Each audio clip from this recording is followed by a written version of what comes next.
Bom dia a todos. Vejam a responsabilidade de conduzir o último painel, já todo mundo querendo ir embora, mas garanto para vocês que essa discussão não vai ser melhor que as outras, que foram todas muito boas, mas é uma discussão quente, porque saúde tem a ver com inteligência artificial, saúde tem a ver com segurança, e eu vou linkar esses painéis todos aqui na nossa discussão. Não duvidem disso. Queria agradecer ao Jean, agradecer ao Fayet, a parabenizar as meninas da organização, está realmente muito bacana. Agradecer também ao Coimbra o convite e a confiança. Eu estou como vice-presidente da ABRIG e também como coordenadora do Comitê de Saúde. Sou especialista em saúde pública, né, já estive aí como gestora de hospitais, secretária municipal de municípios e também à frente de associações. E vejo como é importante discutirmos saúde neste contexto da ABRIG, principalmente para aquelas pessoas que não estão diretamente relacionadas com a atividade de saúde, não são profissionais de saúde que trabalham com RIG, ou são profissionais de RIG que não estão no Comitê de Saúde, que a gente tem a oportunidade de introduzir um pouco mais alguns conceitos.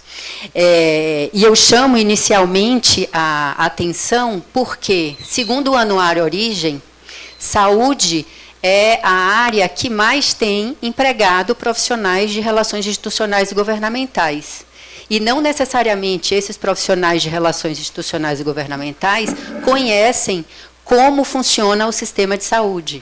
Então, eu vejo que um primeiro ponto para que a gente possa atuar bem no setor de saúde é entender o que é o sistema de saúde, como é que ele funciona e como é que a gente está inserido enquanto profissional de influência, profissional de diálogo e profissional com a responsabilidade de levar as informações mais corretas para a melhor tomada de decisão do gestor ou do legislador. Então, acho que trabalhar com estratégias como essa do RIG Summit e como o Comitê de Saúde dentro da ABRIG é uma estratégia importante para que a gente possa corresponsabilizar cada um de nós que trabalha com advocacy de como a gente precisa atuar no sistema de saúde, porque qualquer movimento impacta na cadeia como um todo. Qualquer nova introdução de tecnologia ou qualquer decisão legislativa vai implicar na sustentabilidade e na perenidade desse sistema, que mesmo aos 35 anos ainda tem grandes desafios para se concretizar e se fortalecer. Então, nós também precisamos de ter a responsabilidade de defender aquela causa que realmente é a melhor causa e a melhor decisão para o cidadão, que é a origem da nossa atividade de trabalho enquanto relações institucionais. Bem, entendendo o sistema de saúde, é entender que quando a gente fala de saúde, a gente está falando mais do que a ausência de doença, né, deputado? O deputado Pedro Westphalen, como médico, como formação em saúde, ele tem essa clareza de que saúde não é só ausência de doença. E muitas vezes, quando a gente leva alguma causa e vai defender esta causa, a gente está pensando única e exclusivamente no tratamento da doença, na inclusão de tecnologia para isso, para aquilo, e a gente precisa ampliar esse horizonte e conseguir contextualizar aquela nossa causa com a causa maior, que é a causa de que as pessoas não envelheçam, porque a gente tem aí, não envelheçam sem saúde, desculpa, envelhecer vai envelhecer, senão vai ter que morrer cedo, desculpa. É que aquelas pessoas não adoeçam, porque estamos vivendo numa sociedade que está envelhecendo numa curva temporal muito curta, muito mais curta do que nos outros países. Isso traz para nós, dentro do Brasil, um desafio ainda maior quando a gente fala de sustentabilidade e perenidade. Por isso que hoje, nesse nosso painel, a gente vai falar da saúde como um setor estratégico na economia brasileira, porque nós precisamos sair do senso comum de que somos somente um custo, de que somos somente um orçamento de gasto, né? Nós somos também produtores de riqueza no nosso país. Para vocês terem ideia, o complexo econômico e industrial da saúde, quando a gente fala dele, a gente está falando de todas as atividades relacionadas na produção de saúde, na prevenção de doenças e na proteção da vida, desde indústrias, desde prestadores de serviço, desde distribuidores, desde consultores, laboratórios, tudo que envolve essas 3 atividades de promoção, proteção, recuperação e reabilitação, elas estão incluídas nesse complexo industrial da saúde, que eu vou trazer esses dados para vocês. Representa entre 10% e 12% do PIB e gera cerca de 9 milhões de empregos diretos e 25 milhões de empregos indiretos. Além disso, cada real investido em saúde retorna 1,70 para o PIB. Esses são dados do Instituto IPEA. Em um país de baixa renda per capita, com todos os desafios tecnológicos, investir em saúde pode ser um caminho decisivo para impulsionar esse crescimento econômico que a gente tanto defende. Mesmo superando setores tradicionais da indústria, como, por exemplo, a indústria automobilística, que gera entre 2% e 3% da geração do PIB, ainda assim a saúde é tratada como um custo e não como um ativo estratégico. Então, não sei se vocês já tinham ouvido esses dados e se vocês tinham uma dimensão dessa geração de riqueza da saúde. É sobre isso, é sobre essa perspectiva que a gente vai discutir hoje, de como é que a gente utiliza isso como mola propulsora para que a gente desate os nós para os grandes avanços que o nosso sistema de saúde precisa. Então, deputado, como é que o governo pode criar ambientes mais favoráveis à parceria com o setor produtivo, garantindo que ambos possam avançar juntos na inovação e na ampliação de acesso à saúde? Bom dia, Tarsila. Bom dia, Jean. Agradecer a vocês a oportunidade de poder aprender um pouco, trocar um pouco de ideias. E os nossos painelistas aqui, extremamente qualificados, de várias maneiras. A saúde mudou muito a partir do SUS, que talvez tenha sido a maior ou a única grande transformação estrutural na América do Sul, foi o Sistema de Saúde do Brasil, que não é só o SUS, contempla também a parceria entre público e privado. A saúde suplementar faz parte desse tema. E o SUS, ele hoje é o maior sistema de saúde do mundo. Nós temos três temas. Quando se fala em governo, não se pode pensar só em governo federal. Nós temos o governo estadual, os governos municipais e o governo federal, cada um com suas funções, cada um com suas atribuições. Até acho que está na hora de um novo pacto federativo para redistribuir funções e também de redistribuir recursos para que essas funções sejam executadas. Então, o governo, ao abrir espaço para conversar, escutar, expor as suas ideias, todo governo tem um projeto em relação à saúde, porque é o bem maior e é o que é mais falado das campanhas eleitorais, é a saúde em primeiro lugar. E é o que a população precisa, se sentir seguro. Mas quando se fala de saúde, se pensa em saúde assistencial. E nós temos, na realidade de hoje, já nascidos no Brasil e no mundo, a geração que vai viver 100 anos. Já está aí, já tem 10 anos de idade, 11 anos. Eles vão viver 100 anos, que a tecnologia e a inovação avançaram muito. Os conceitos sobre saúde avançaram muitos. Então, os governos, eles podem ajudar e devem ajudar muito, fazendo com que haja a colocação de pessoas que conheçam saúde em funções estratégicas. Eu sugeri ao meu partido progressista, estamos fazendo lá um departamento, uma Câmara Setorial de Saúde dentro do partido, para poder fazer com que haja orientação, desde a escolha de um secretário de saúde, que não pode ser o meu cardiologista, que não conhece nada de saúde pública, é um bom médico, mas não é um... Ele tem que saber que nós passamos uma pandemia, que vamos passar mais pandemias, que ele tem obrigações de fazer prevenção, promoção, vacinação, para que haja um crescimento e envelhecimento com saúde, como tu falaste. Envelhecer, as pessoas vão envelhecer. Nós já estamos aí, octogenários, já temos mais de 90 anos, e os 100 anos como eu bem falei no início, já estão aqui nascidos. E vão ver muito tempo. Para isso é importante que haja também uma sustentabilidade do setor, uma integração entre público e privado. Cada vez mais a área assistencial ela sofre porque existe a todo momento inovações, novos medicamentos, novos insumos, novos instrumentos que têm um custo. E esse custo tem que ser absorvido pelo privado e pelo público. E é um setor da mais alta importância. A saúde responde por 9,5% do PIB nacional. É muito grande, é muito grande.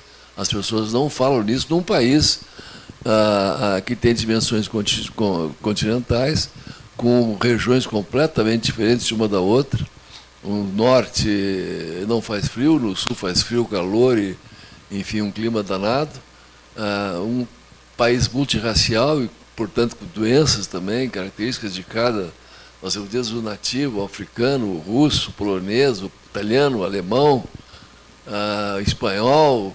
Nós temos uma miscigenação de raças que nos torna um país que precisa ser estudado. Então, os governos podem ajudar tendo colocado em pontos-chave as pessoas que conhecem saúde, que saibam manusear a saúde. Nós temos que fazer com que os governos aceitem a ajuda do setor privado, das pessoas que conhecem. Por isso que é muito importante vocês terem colocado nesse painel a saúde também. Eu acho que ela é fundamental. Ver o meu tempo aí que eu tenho para falar, para não extrapolar, nós temos muitas coisas pela frente. Mas, inicialmente, é os governos se conscientizarem. Teve um painel aqui anteriormente, que pela manhã eu fiz lá, eu sou presidente da Frente Parlamentar em Defesa do Serviço de Saúde. Nós tratamos hoje sobre inteligência artificial, que foi tratado aqui também. Isso já está acontecendo, mas está na Câmara Federal para regular. E aí não adianta você querer fazer ali uma regulação de tudo. Nós temos que fortalecer as agências de fiscalização, INS, Anvisa, mas temos que fazer um grande guarda-chuva e a regulamentação depois vai ter que ser setorial, que ela vai acontecer de maneira rápida, e essa aí que vai ser aprovada, agora já foi no Senado aprovada, ela daqui a 10 anos poderá estar provavelmente já ultrapassada, outras até 5 anos, pela velocidade com que isso está acontecendo. Então, os governos têm que ter, primeiro, políticas públicas bem vocacionadas na prevenção, promoção. Acho que o novo Pacto Federativo é importante nós fazermos, sem dúvida nenhuma, bem como a reforma administrativa. Isso cabe ao Congresso fazer essas modificações tão importantes para diminuição de custo do Estado, para que nós possamos ter recursos para áreas essenciais como a saúde.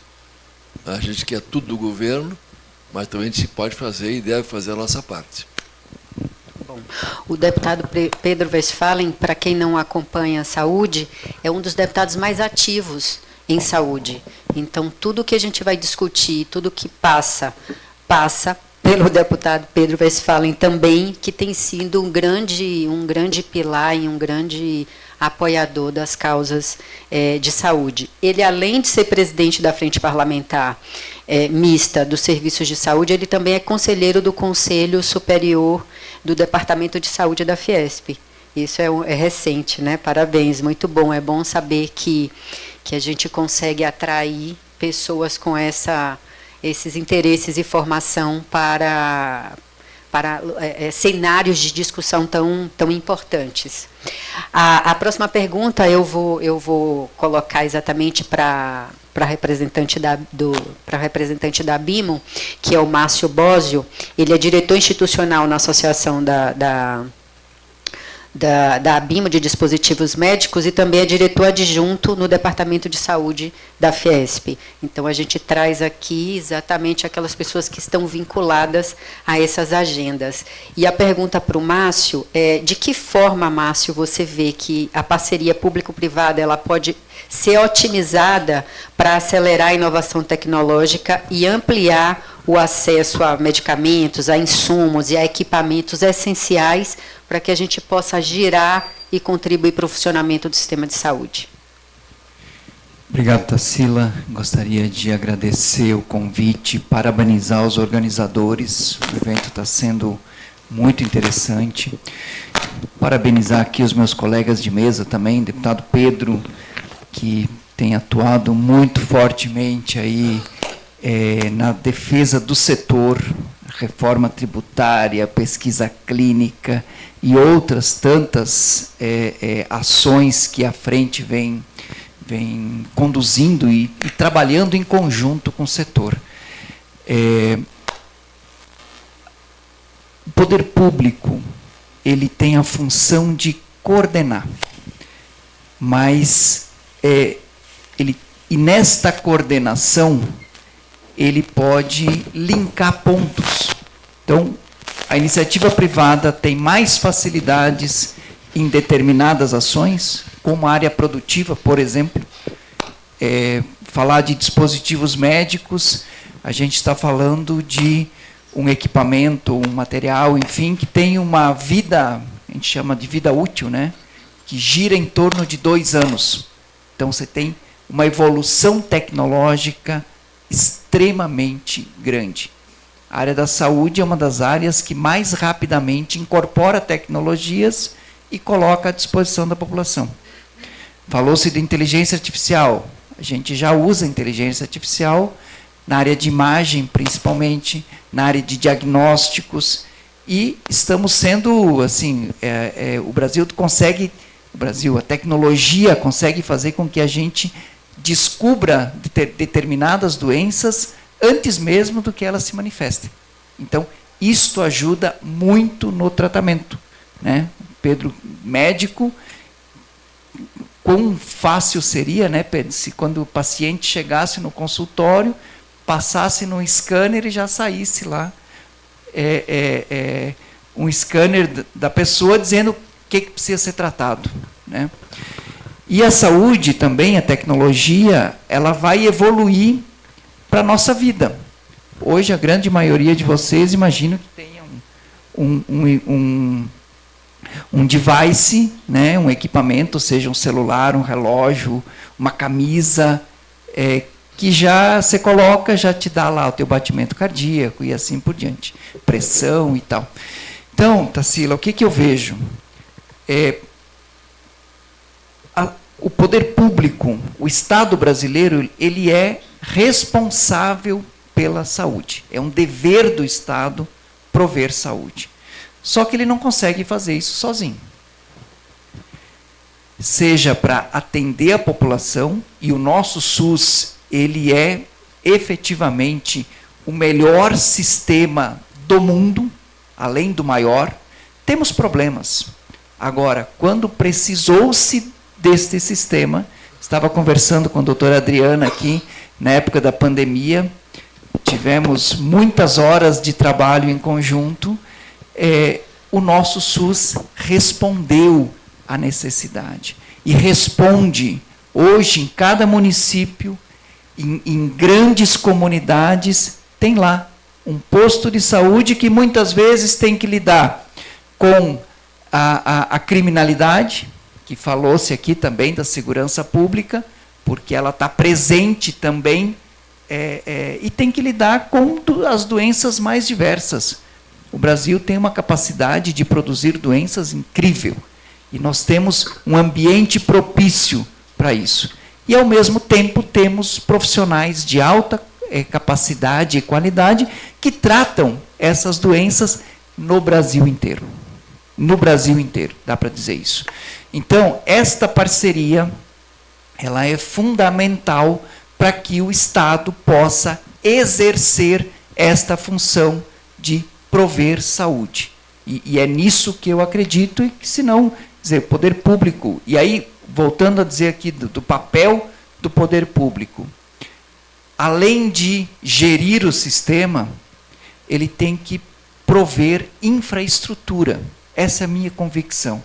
O Estado, se ele conseguir prover infraestrutura tecnológica, então, laboratórios, tecnologias que possam ser desenvolvidas e disseminadas. E não estou falando de inventar a roda, nós estamos falando de o que os Estados Unidos já faz, a Europa já faz desde sempre, né? Quando surgiu o iPhone, foi uma revolução tecnológica, né? Qual foi, além da genialidade do Steve Jobs, mas uma delas foi colocar numa caixinha um conjunto de tecnologias que já haviam sido desenvolvidas pelo governo americano. O GPS, o sistema de rádio, de transmissão, enfim. Ele colocou numa caixinha muito bonita e funcional. Hoje, virou um device, celular virou uma ferramenta de trabalho que ninguém consegue viver sem. Então, esta é uma função do Estado. Prover tecnologias. O Brasil tem um sistema de inovação que funciona. Temos excelentes universidades, temos excelentes pesquisadores, temos excelentes laboratórios, entende? E nós temos que garantir que esta tecnologia possa virar produto, possa virar medicamento, possa virar um equipamento que chegue lá para auxiliar no serviço de saúde. Muito bom. Adriana, não por acaso, deixei você por último nessa pergunta, porque a Adriana é especialista em gestão de saúde e já esteve no Poder Executivo. Então, a pergunta da Adriana vai trazer para nós a luz de como é que o governo ele pode facilitar essa integração entre as cadeias produtivas e o sistema de saúde, provendo alianças estratégicas que resultem em maior eficiência e inclusão social. Bom dia, né, a todos, e agradecer, Tarsila, estar fazendo parte aqui, né, desse painel, agradecer o convite do Eduardo Faê, do Jean. É muito bom, né, porque quando a gente tem uma paixão, eu sou apaixonada pelo SUS, pela saúde, então são 15 anos aí de história que eu tenho, né, de SUS na minha vida, participei de vários trabalhos, tanto na ponta, como aqui no Ministério, como também no Estado, como no município, que aí a gente sabe onde a dor aperta, né, onde o calo aperta mesmo. É muito bom estar aqui do lado do deputado Pedro, que eu sei que tem aí uma briga grande para melhorar cada vez mais. O Márcio, que, como ele mesmo falou, discutimos muitas reuniões, né, mas na época da Covid, que foi um momento assim eu acho que de muito aprendizado. E dizer que eu sou gestora hospitalar, sou sanitarista, né? Então, fui diretora do DARU, Departamento de Atenção Hospitalar e Urgência e Emergência, e do DEGIP, que é interfederativo, né? Onde a gente tem o CONAS, CONASEMES, a Superintendência e o Conselho Nacional de Saúde. E eu acredito, Tarsila, que primeiro que a gente tem que pensar nessa união dos três entes, de uma grande importância, a União, Estado e Município, porque a gente, na União, nós temos uma visão macro. O município é que traz o verdadeiro problema para a gente, o Estado é que está, principalmente o município. Então, esse diálogo, essa interação com o Estado e município é de uma importância muito grande para que a gente possa desenvolver, para que a gente possa ter uma saúde de qualidade, uma saúde cada vez melhor.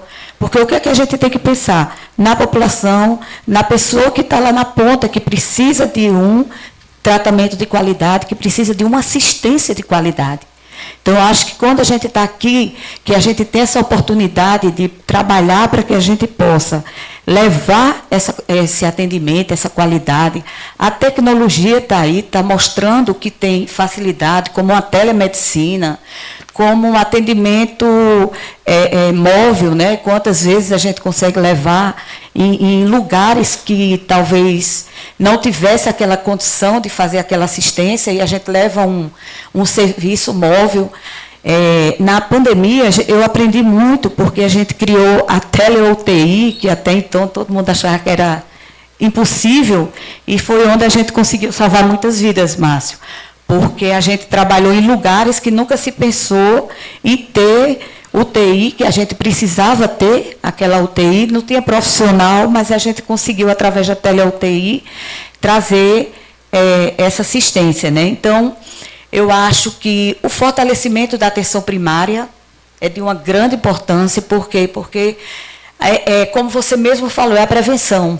A prevenção ela começa na atenção primária. né?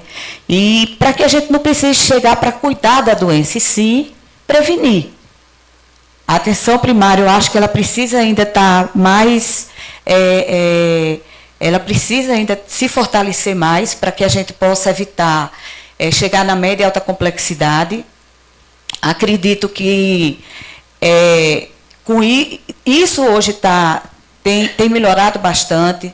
A gente tem muita dificuldade, a gente tem um país de uma complexidade. Eu conheci esse Brasil todo.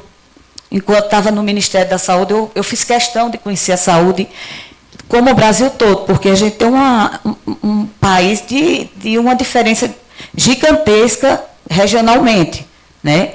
Então, você chegar numa unidade ribeirinha da região norte e nordeste, a saúde é muito difícil.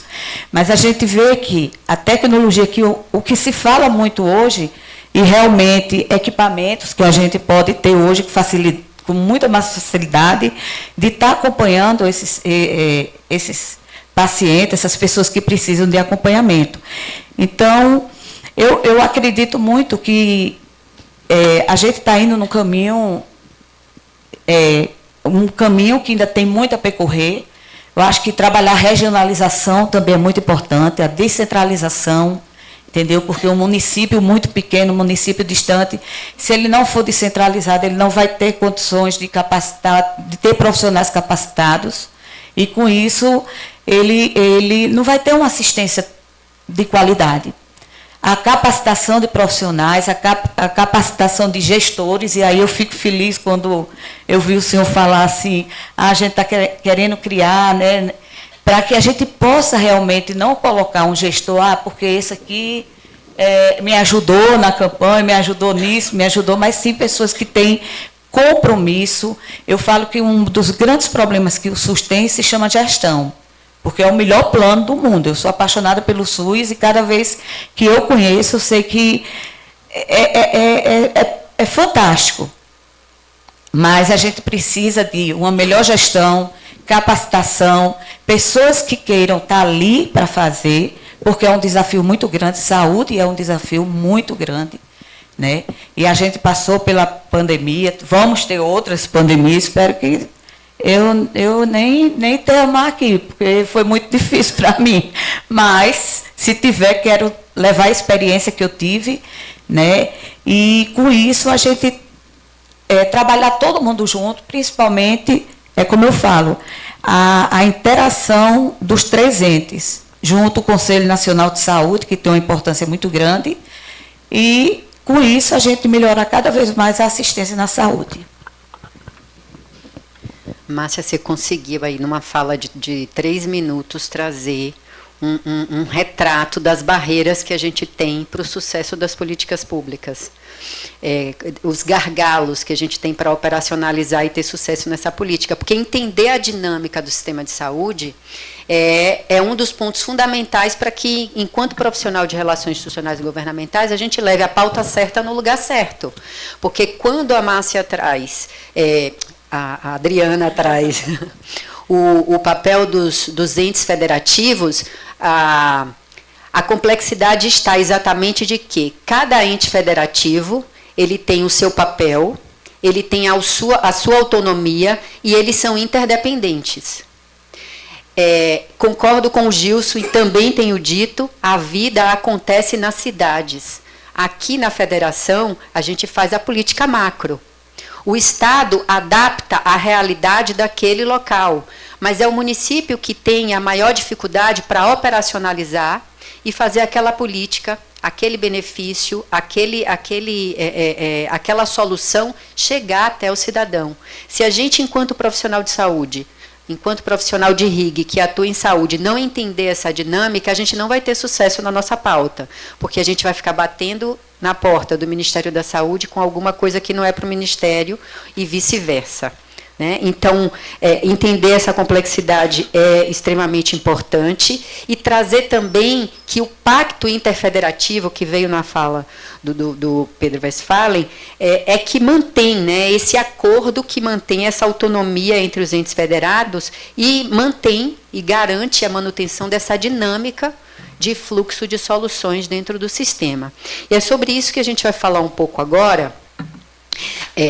Eu vou deixar a fala do deputado por último, porque ele vai trazer aí um panorama maior, mas entendendo da ABIMO, como é que as empresas do setor de insumos e equipamentos estão atuando para apoiar essa integração interfederativa e eficiência do SUS, considerando essa diferença de autonomia entre os entes federativos. Ou o trabalho da ABIMO é um trabalho focado nas políticas macro. Como é que funciona isso para vocês?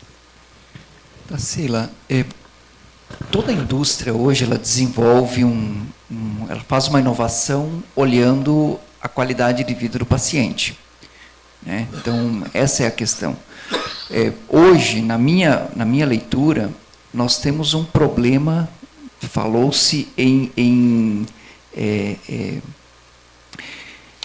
recursos, né? Hoje nós temos um problema na forma como o SUS se organiza para pagar os seus serviços. O serviço de baixa complexidade, né, lá no município, que em tese 80% dos problemas de saúde poderiam ser resolvidos lá, acaba que ele é marginalizado e aí o paciente ele tem que viajar até um centro maior para um atendimento de média ou até alta complexidade, porque ele esperou demais para fazer o seu tratamento. Então, este modelo de remuneração, ele precisa ser reorganizado. Hoje nós temos tecnologias, a doutora Adriana citou aqui a tele-UTI, e que de fato na pandemia fez uma diferença enorme, e ainda hoje faz. Tem locais que não é possível manter um profissional, enfim, um expert em questões neurológicas, mas você consegue colocar um equipamento em qualquer parte do país e este mesmo sinal vital replicar num grande centro. Então, os profissionais, se otimiza esse profissional expert para atender em diversas regiões. O médico tem que estar presente, mas aí pode ser um clínico geral que vai seguindo orientações e o seu feedback também, né? Então, esta troca é fundamental. Então, dizer que a gente desenvolve tecnologias e tem condição, a indústria tem condição de desenvolver tecnologias para atender a população. Só que a gente tem, neste mesmo barco, vamos dizer, o rumo do dinheiro, que muitas vezes a indústria ela orienta e ela foca em questões de maior complexidade, porque tem um valor agregado maior. Então, essa é a questão. Eu acho que esse é um debate que tem que ser feito dentro do SUS e dentro da federação, como disse o deputado Pedro, no sentido de qualificar a ação. Nós não vamos precisar um tomógrafo em cada posto de saúde. Agora, a gente pode ter equipamentos lá que façam um mínimo de exames necessários para que aquele profissional que está lá no posto de saúde possa entender aquilo que é efetivamente uma necessidade de saúde que tenha que levar para um especialista ou que pode ser tratado ali mesmo e resolver o problema daquele paciente. Então, eu acho que esse é um pouco o desafio também que a gente tem que colocar. A indústria, ela responde muito bem àquilo que ela é provocada. Então, há muito tempo a gente desafia o Ministério da Saúde a dizer quais são as tecnologias estratégicas para o desenvolvimento e fortalecimento do SUS. Com base nisso, o nosso sistema de inovação, este compartilhamento que há no desenvolvimento de um produto entre o poder público, entre a iniciativa privada ou simplesmente a iniciativa privada. Se tem um mercado, a iniciativa privada aposta e, consequentemente, isso vai trazer um ganho nos atendimentos da população. Eu me arrisco a te complementar falando sobre o apoio ao desenvolvimento científico no país também.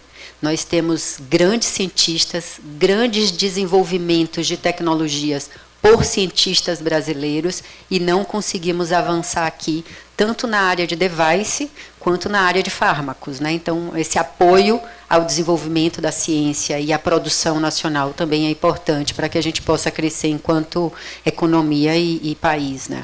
Sila, e só complementando, assim, as nossas universidades hoje, grande parte das nossas teses de mestrado e doutorado são temas que os orientadores decidem, né, a seu bel prazer.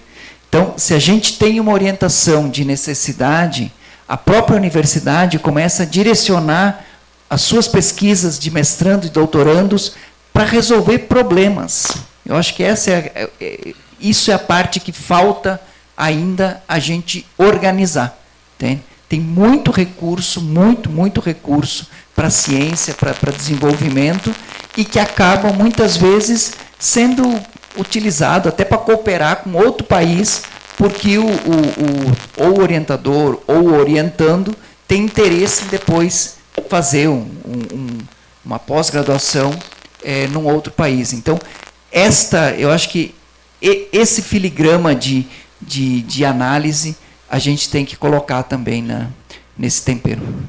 Verdade. Eu ia chamar de Márcia de novo, você acredita? Adriana. Adriana, você trouxe na sua fala que você teve a oportunidade de trabalhar com a tele-UTI, com o desenvolvimento da telemedicina na UTI durante a pandemia. Eu lamento muito que a gente tenha precisado da pandemia para evoluir na saúde digital, né? Me sinto muito feliz em ver que hoje a gente tem uma secretaria trabalhando saúde digital e trabalhando de forma a sanear todas as nossas necessidades legais e de desenvolvimento para que isso aconteça. Mas também me sinto muito preocupada porque os municípios não estão preparados para receber essa política.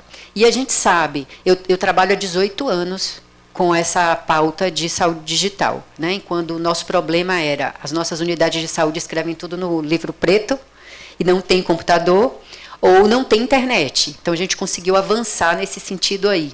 Eu trago isso para ilustrar de que nem sempre a necessidade é o foco da decisão, né? Só vai ser resolvida se você tiver decisão política. É muito mais do que somente precisar ou estar preparado para resolver. Tem que ter decisão política para enfrentar os obstáculos que a gente tem para avançar naquela pauta. A pergunta é a seguinte: para o profissional de relações institucionais e governamentais, que é onde você está hoje, como é que você vê que o profissional precisa navegar de forma efetiva nesses diferentes entes federativos para que ele consiga levar adiante a tratativa desses projetos de saúde? Então, eu acho que a gente tem hoje resultados muito positivos, né, em relação a essas tecnologias, como eu falei, como a telemedicina, como a tele-UTI, nos ajudou bastante, né, na época da Covid, realmente foi, porque você ter um hospital, ter leito de UTI em São Gabriel da Cachoeira, lá no Amazonas, você tinha que ter algum subsídio, você tinha que ter um apoio para aquele município, aquele hospital, ele atendeu os pacientes, porque estava em todo canto, a Covid estava no mundo todo, né? Então, eu acho que o diálogo que a gente precisa ter, a aproximação cada vez maior, entendeu? Está mais presente nos eventos, nos diálogos, levando esses resultados positivos, mostrando o quanto é eficiente, o quanto a gente pode melhorar e o quanto pode avançar, né? Então, eu sempre falo assim, como você falou, tem uma decisão política aí muito forte, né? Então, mais do que nunca, a gente precisa unir os entes, o CONAS, o CONASEMES, porque eles têm um peso, eles têm seu papel político muito forte, né? Dentro dos municípios, dentro do Estado e dentro da própria União, né? Porque eles têm a CIT, que acontece todo mês, onde é discutido, onde se discute várias ações que são feitas através dessa reunião mensal que eles tentam, e cada um trazendo a sua colaboração, trazendo o seu trabalho e trazendo a necessidade que as pessoas têm. As pessoas elas precisam ter uma qualidade de vida, elas precisam ter uma qualidade de saúde, um atendimento de qualidade, e a gente só vai conseguir isso se a gente buscar os meios que a gente tem cada vez mais, né, fáceis que eu digo assim, porque a gente tem uns meios mais, vamos dizer, que a gente consegue chegar lá na ponta, né, tecnológico. Então, eu acho que é através dessas experiências e demonstrando o quanto a gente precisa levar essa qualidade de saúde para a população, e discussão, diálogo e resultados positivos. E a produção de dados cada vez mais fidedignos, né, com a necessidade daquela realidade, né, deputado? Só complementando, isso aí é de grande importância, né, a gente ter o monitoramento. Eu acho que o monitoramento ele entra com uma grande importância aí, e os dados fidedignos, né, porque isso fortalece, inclusive, a realidade do que a gente tem no Brasil como um todo. Muito bom. Deputado, diante do que a gente discutiu até agora e da sua experiência, como é que você avalia o papel do legislativo? Eu sei que você já esteve também em outras posições que te dá uma visão de sistema, uma vivência de sistema muito grande. Como é que você vê o papel do legislativo nessa promoção de políticas que fortaleçam a articulação entre os diferentes entes federativos e garanta a autonomia de cada um, respeitando ao mesmo tempo e promovendo essa gestão eficiente do SUS, que é exatamente um nó crítico que a gente está aí nesses últimos anos, né? Bom, eu acredito na política e na boa política e nos políticos. Quer queira, quer não queira, os avanços e recursos da sociedade, elas passam pelos parlamentos, municipal, estadual e federal. Muitas vezes se atribui aos governos a culpa de não termos bons resultados, quando na realidade o parlamento tem essa função. Uma das grandes funções não é só fiscalizar, é fiscalizar, propor, rejeitar proposições do Executivo, aprovar proposições do Executivo. Então, o Parlamento tem uma fundamental importância aqui. E vou dizer algumas coisas que foram feitas e outras que as pessoas não têm conhecimento. Vou começar pelas negativas. Nós temos aqui no Parlamento, na Comissão de Saúde, mais de 1.700 projetos na área da saúde que não são bons para o governo, para o cidadão, nem para a instituição, que não trazem nada de positivo. São projetos feitos de populistas, mas que estão lá, estão ali. Podem ser aprovados, podem virar leis, podem não votar. Então, cabe à sociedade organizada, e por isso nós temos uma frente parlamentar, e o parlamentar não tem a obrigação de conhecer tudo. Se vão perguntar um tema sobre economia, eu vou consultar alguém que conhece economia. Então, nós temos que levar o parlamentar a conhecimento do que ele vai votar, para ele votar de acordo com as necessidades do país e ver se aquilo vai ter proveito ou não. Eu vou dar alguns exemplos aqui. O reajuste anual do Sistema Único de Saúde implementado nesse governo, eu fui o relator do projeto do Brito, que existe um subfinanciamento da saúde, que levou as Santas Casas e os hospitais filantrópicos, os primeiros conveniados com o Sistema Único de Saúde, a uma inadimplência e uma dívida de quase 70 bilhões de reais, fruto de um subfinanciamento histórico do país. Isso precisa ser corrigido, começou a ser corrigido. Nós conseguimos manter essa correção anual. Daqui a 10 anos vamos ter muito menos problemas que agora, mas já se fez isso, uma atuação parlamentar, em sintonia e sinergia com o governo. Um outro tema da mais alta relevância do parlamento foi em relação à reforma tributária, que o Bose falou. Foi fundamental, nós conseguimos colocar a saúde num regime diferenciado, e foi compreendido pelo governo que tinha que ser assim. Na pandemia, nós vimos a necessidade de mantermos algumas questões como soberania nacional. E aí vem o complexo industrial da saúde, que o Bósio conhece bem, a Adriana também conhece bem. Nós ficamos numa dependência tão grande do exterior naquele momento. Chegou uma semana, eu trabalhei na comissão de enfrentamento ao Covid, uma das poucas comissões que funcionou. Por isso peguei Covid em São Paulo, numa reunião da comissão. Chegou uma semana que, vocês nem sabem disso, ia faltar roncurônio. Roncurônio é um medicamento para poder manter entubado o paciente. Nós tínhamos 7 dias de medicamento só. Sem falar os respiradores que não existiam, luvas que não existiam, EPIs que não tinha no Brasil. Então, são coisas que nós temos que aprender, entender e compreender que tem que ter soberania nacional nesse tema. E o Legislativo fez isso muito bem feito na pandemia.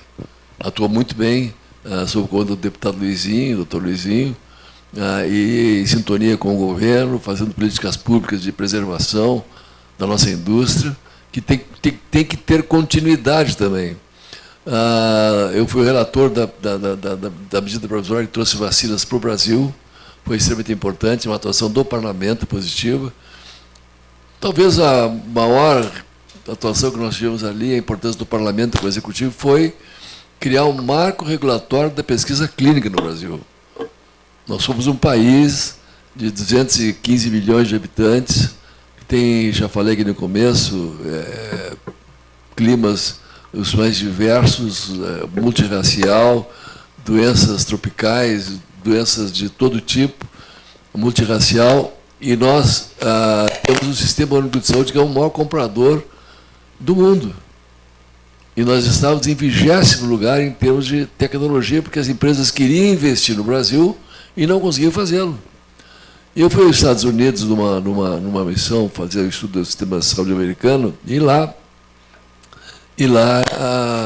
3 brasileiras palestraram para nós do Hopkins, o Hospital John Hopkins, um hospital que vocês todos conhecem, tem mais de 29 prêmios Nobel de saúde só do Hopkins, porque ele se pesquisa muito no Hopkins, e eram 3 brasileiras. Eu conversando com elas, digo, vocês aqui, escutar americanos, nós não conseguimos iniciar uma pesquisa no Brasil. Problemas burocráticos, ideológicos. Voltei para cá, ia propor um projeto, mas já tinha um projeto desde 2015 aí, circulando parado. Peguei esse projeto e fiz um estudo profundo, conversei com o Padilha, que ele era, naquela ocasião, ministro das Relações Institucionais, conversamos com os deputados de vários partidos, explicamos a situação para cada um deles, pedi que as instituições nossas levassem a importância desse avanço no país, e nós conseguimos aprovar com votação maior do que PEC. Primeiro turno, segundo turno, no Senado, e foi sancionado pelo governo federal, e agora regulamentado. Isso é um avanço que vai tornar possível investimentos bilionários do Brasil, com novas tecnologias, com novos medicamentos. O que nós temos que fazer agora é fazer com que essa tecnologia inovadora chegue na ponta aos usuários, principalmente aos mais desvalidos. São desafios que nós temos. Mas eu tenho convicção que foi um grande avanço, foram grandes avanços, se tem algumas questões, perguntando qual é a importância do setor legislativo, ele é muito importante. Naturalmente, esse radicalismo ele é muito ruim para o país. Nós temos que agora na hora de sentar, conversar e procurar fazer a compreensão de que as diferenças ideológicas existem, mas não pode ser motivo de briga, é possível de aprendizado na busca de um caminho para o bem comum. Principalmente que a gente que trabalha com saúde diz que a nossa bandeira é saúde, né? Não pode ser partidária, senão a gente não consegue avançar. Deputado, a gente explorou bastante aqui a questão dos entes federativos por conta do profissional de relações institucionais e governamentais, mas sei que o tempo está esgotado, estou ficando nervosa com a luzinha ali, mas a gente não pode finalizar sem explorar um aspecto, que aí vai ser só uma resposta sua, que é o seguinte: a gente tem visto aí uma perda da autonomia do Poder Executivo frente ao orçamento da saúde. Então, a gente está aí numa inversão de papéis na execução do planejamento de saúde nacional, ou do Planejamento Nacional de Saúde. Dentro dos papéis dos poderes, este é um dever do Poder Executivo, acompanhado pelo Poder Legislativo. Com a transferência do orçamento, do dinheiro para o Legislativo, mudou essa regra. Mas a lógica é que é para o Poder Executivo que continua a responsabilidade dessa execução. E o investimento do Poder Legislativo nem sempre está vinculado ao que está planejado no Plano Nacional de Saúde. Como é que o senhor vê esse movimento lá dentro, em torno de que haja uma reconstituição dessas responsabilidades para que a gente possa realmente trabalhar de forma efetiva pela sustentabilidade do sistema de saúde. Tocasse num tema extremamente complicado. Os governos ficam engessados. Eles ficam engessados com essa modificação de financiamento e que faz com que haja distribuição de emendas, principalmente, em grande volume. E aí o deputado faz da maneira que quer. Não sou contra a emenda, mas nós temos que criar mecanismos para que possa ter o governo a execução de seus programas. Sem dúvida nenhuma, esse é o caminho. Por isso que eu falei numa revisão do Pacto Federativo, numa revisão administrativa, que a reforma administrativa, no meu entendimento, tinha que ter sido feita antes da reforma tributária, e essas questões estão dentro dela para redefinir funções de cada poder, importante, inclusive do judiciário, a executiva e do legislativo. Nessa área, o legislativo precisa fazer uma reestruturação, sem dúvida nenhuma. Eu vejo que isso faz com que haja um engessamento dos governos, sem dúvida nenhuma. A gente vê por parte do Ministério da Saúde que já houve uma reformulação do setor esqueci o nomezinho que eles dão lá no setor agora, que faz articulação com o legislativo, né? Eles já ampliaram a equipe, já revisaram o perfil daqueles profissionais. Inclusive novos mecanismos de destinação de emendas. Você tinha um teto, você queria uma terceira via, que esse teto, sendo para custeio, ele pode ser usado, pode ultrapassar, porque é o que precisa nos hospitais, clínicas, laboratórios. Estou me referindo aqui à parte assistencial. Isso já existe, são mecanismos. Então, o que precisa fazer é conversar, entender, compreender, se aproximar, fazer com que haja a compreensão de que existe um custo que precisa ser usado e bem utilizado. Me pergunta, existe falta de dinheiro para o SUS? Não sei. Pode ser que não seja utilizado na ponta como precisa ser utilizado. Então, posso entender que você é otimista de que a gente vai conseguir equacionar Não tenho dúvida. Essa questão. Como homem de diálogo, você está lá representando essa articulação, né? Desenvolver aí esses mecanismos de acompanhamento e avaliação. É bom saber que a gente tem um parlamentar com essa... Eu sou municipalista, não precisa nem dizer, né? E é bom saber que a gente tem esse parlamentar com uma visão mais ampla e de que realmente vai buscar conciliar essas questões para a gente avançar no sistema. Né? Eu sou municipalista também, inclusive a partir desse ano, no trabalho que eu fiz em 2022, todos os municípios do Brasil vão receber 1% a mais de fundo de participação municipal. Receberam em 2022 0,25, 2023 0,25, 2024 0,5 e a partir desse ano 1%. O que significa isso? Os municípios até 10 mil habitantes vão receber de 600 a 700 mil reais, é mais que emenda. Claro que tem que cumprir as funções constitucionais de 15% da saúde, 25% da educação, mas é um dinheiro que não passa pelo deputado, vai direto na veia para o município. Isso é trabalho meu no parlamento. Ninguém sabe disso aí. Municípios grandes como a minha cidade de Cruz Alta vai receber 2,5 milhões por ano. Então não depende do deputado, isso vai direto para o município. Isso é muito importante, isso é um trabalho que já começa uma pequena reforma. Né? Vai.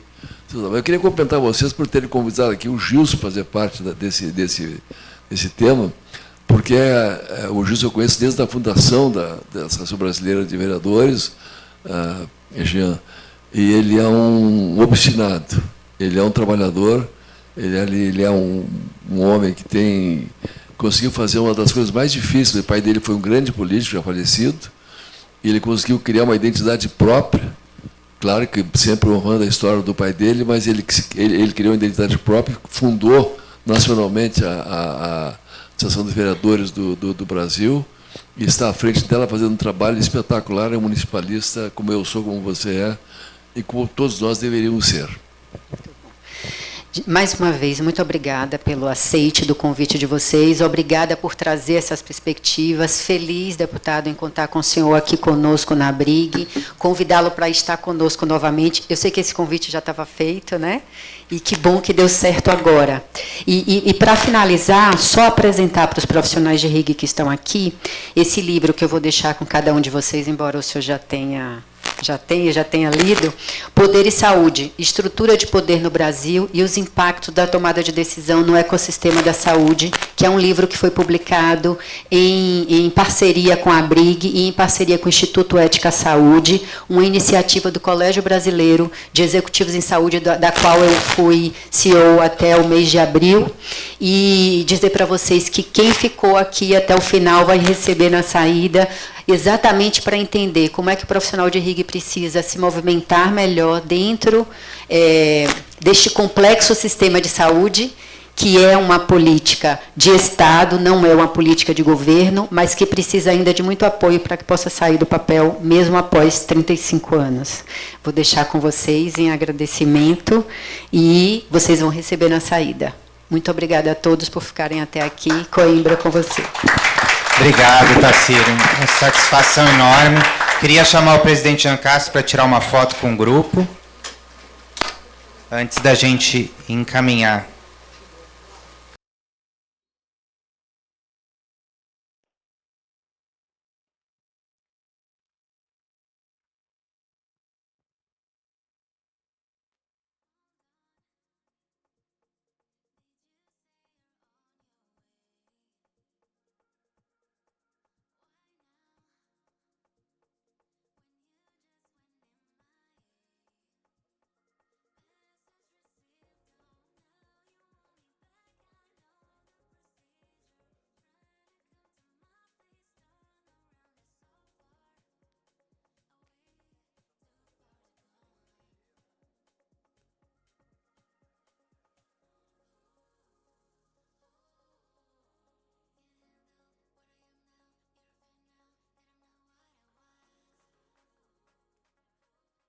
Queria agradecer todos que participaram da mesa. E aqui nós já estamos chegando ao final da nossa programação. Eu agradeço novamente a todos os participantes e os patrocinadores que contribuíram para a realização desse evento.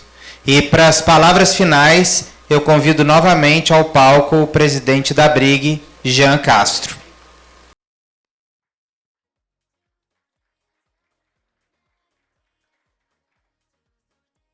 Pessoal, sei que está todo mundo já, né, dado adiantado da hora com um pouquinho de fome, eu mesmo estou. Então, queria agradecer muito a presença de vocês. A gente, como eu falei no início, vai manter o compromisso de todo ano termos o nosso RIG Summit, na mesma data do Prêmio Marco Maciel, para facilitar que as pessoas que são de fora de Brasília, né, venham para o prêmio e já participem também do RIG Summit. O horário é tudo calibrado de acordo com a capacidade de chegada, né, a gente planejou tudo isso muito bem. E tem sido um sucesso, né? A gente teve um público flutuante aqui de 160 pessoas, ou seja, hora não estava tão cheio, hora estava, mas o total de pessoas que passou por aqui hoje chegou a 160, a capacidade é 120, então que bom que circularam. Mas o importante é a gente manter esse tipo de iniciativa sempre à disposição de todos vocês, da sociedade, porque a gente está aqui para discutir o que é melhor para o Brasil, da ótica dos profissionais de relações institucionais governamentais. A gente tem muito a contribuir com isso e vocês hoje também contribuíram. Muito obrigado, até o próximo e nos vemos hoje no Prêmio Marco Maciel, hein? 19 horas, Vila Risa, setor de Clube Sul. Obrigado, parabéns. Obrigado, presidente Jean Castro. Uma salva de palmas.